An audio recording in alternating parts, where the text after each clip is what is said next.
চিকেনগুলা ভেজে তুলে নিয়েছি। এখন ওই তেলের মধ্যেই গোটা গরম মশলা, তেজপাতা, লবঙ্গ ছেড়ে দিয়েছি।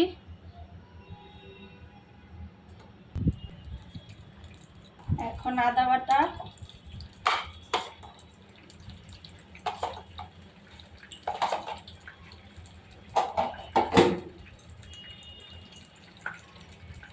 পেঁয়াজ বাটা, আদা রসুন বাটা একসাথে দিয়ে দিয়েছি।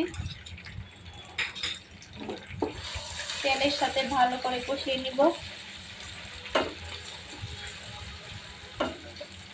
কষানো হয়ে গেলে বাদাম আর পোস্ত বাটাটা দিয়ে দিব।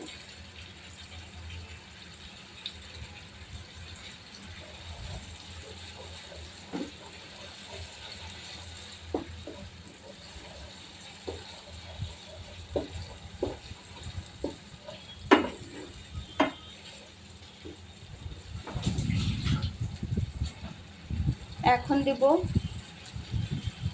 আদা বাটা, জিরা বাটা,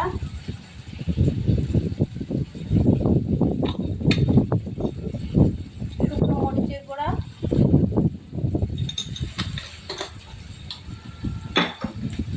স্বাদ মতো লবণ।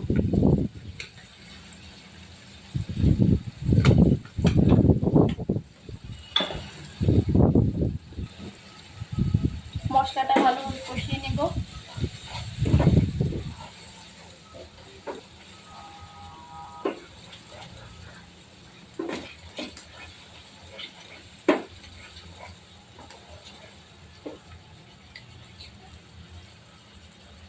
এখন দিয়ে দিব টক দই।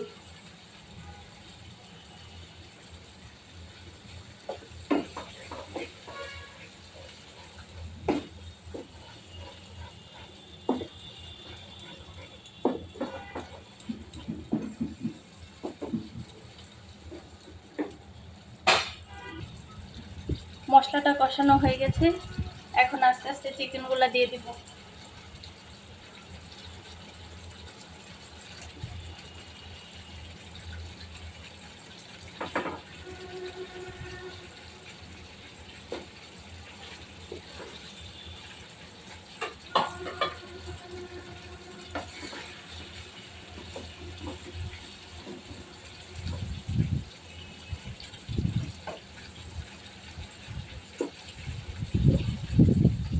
এখন কিছুক্ষণের জন্য ঢেকে রান্না করে নেব। রান্নাটা প্রায় হয়ে গেছে। নামানোর আগে কিশমিশ, কাঁচা লঙ্কা আর দিয়ে দেব চিনি।